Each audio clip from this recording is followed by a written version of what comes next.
Good afternoon. My name is Meredith. As you know, my topic was on cannabis literacies. When I first started this project, I wanted to talk about how the literacies of cannabis have changed over time, both traditional and critical. And after I started researching more, I realized that they really are conflicting, the traditional side and the critical side. So I changed my project to talk about that. I think before we get into this topic, you really need to learn about what is cannabis, what is hemp and marijuana. Are they the same? It's very confusing. Right now, CBD is so big and no one even knows what it is. So I thought that it would be good to speak on that because the terms can be confusing. So cannabis is the plant. Marijuana and hemp are compounds of the plant. Hemp is derived from cannabis with 0 to minimal levels of the psychoactive chemical THC, which is what people think getting high is. I mean, it is what getting high is. It's the THC levels that are in your system. So hemp is mostly used for agriculture reasons, like creating clothing, rope, paper. You can create paper from hemp. Things like that. And it's actually very interesting. In the 1600s, it was required in America for farmers to have hemp growing on their farm. So how do we get to where we are now with, from the 1600s to it being a requirement to grow it to now where, in the state of Georgia, if you are in possession of it, you will be taken to jail. So fast forward from 1600 to the 1800s, the plant regained popularity when Mexican immigrants brought the plant with them when they were escaping the violence happening in Mexico at the time. Some Americans during this time were against the immigration, and they began spreading hate throughout the culture, especially in newspapers. It was kind of the only literacy they had at the time.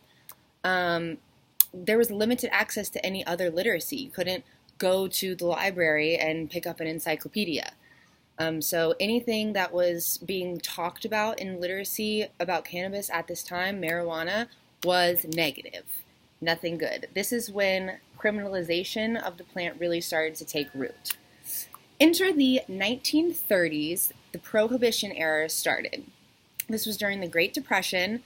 Uptight lawmakers at the time were targeting minorities, and the fear tactics were born. Reefer madness propaganda began.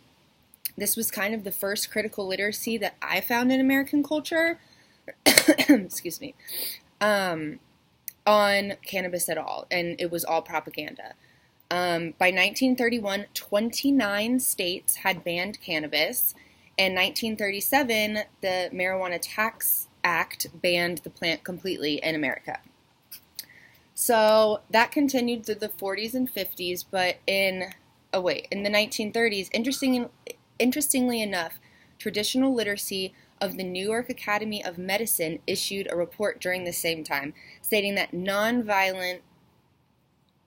that people who were experiencing or using marijuana were nonviolent people.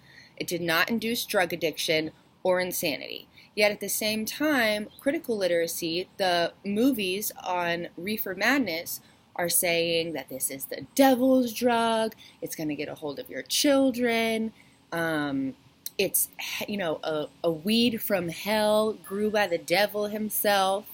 But at the same time, traditional literacy in the 1930s are saying that this is, a nonviolent inducing drug. It does not cause insanity at all. So that went on for another 20 years, reefer madness. And in the 1960s and 1970s, things got a little different. The crowd started changing. The critical literacy and media introduced things like Cheech and Chong. President Kennedy was in office at this time, and he released statements on how marijuana did not induce insanity at all. Americans were more open-minded in the 60s, and it was looking good. But then in the 70s, President Nixon came into office, and he introduced the war on drugs.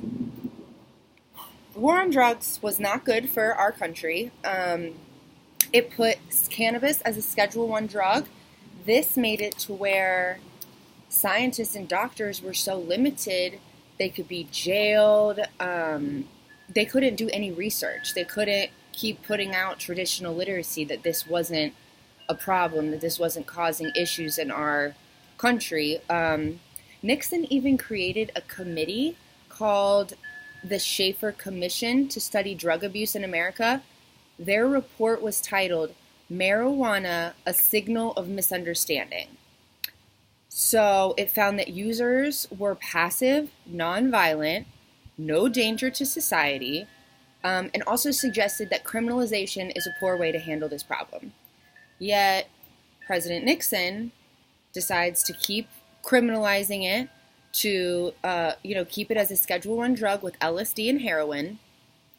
And the critical literacy offered at the time was still playing the Reefer Madness videos in schools to high schoolers to try and scare them out of it. And the characters that we saw were, people like Cheech and Chong, just, too high and lazy to even know what's going on. And they just kind of gave it a bad rep. In the 80s, we had President Reagan. He introduced an anti-drug act, which kind of just piggybacked off of President Nixon. This made steep drug punishment and mandatory jail time for drug offenders. And then also during this time, there was a lot of harder drugs being used, abused. It was getting rough. There's overpopulated jails. But in the 90s, big changes happened. This was the birth of the internet.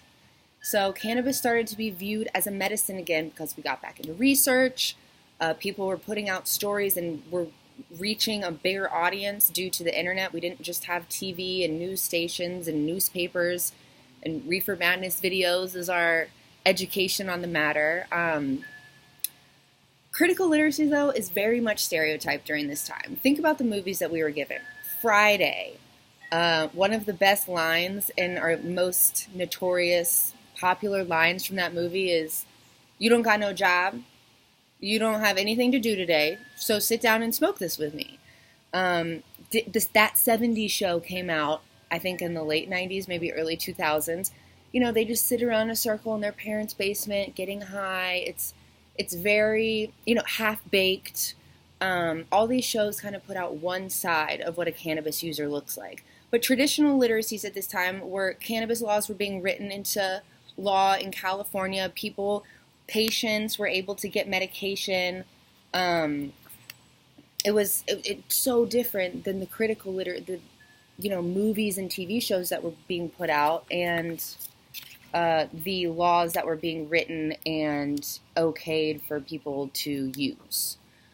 So if you fast forward to today, 48% of all adults have at least tried marijuana, yet the media is still misrepresenting average Americans who use cannabis. Like I said, movies only show this comic sense. It's never showing the successful businessman who uses, or the mom who, instead of having a glass of wine, has a little vape pen. It's just never shown, but a lot of Americans use that. And media plays a big, vital role in American culture. So much of what we learn comes through a media platform. When's the last time that you sat down with your friend and said, "Hey, yeah, I saw this really great news article where I picked up the newspaper, when I got my coffee this morning"? It's just not our world today. So critical literacy, I think, needs to do a lot better. We've shifted since 1900, but we still have a lot to do. We need our literacies to be portraying the same ideals and be putting out the same information.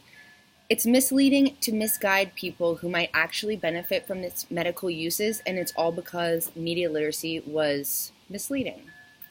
So that's what I found in my research paper. I hope this wasn't too long. Thank you for listening, and I can't wait to hear what you have to say.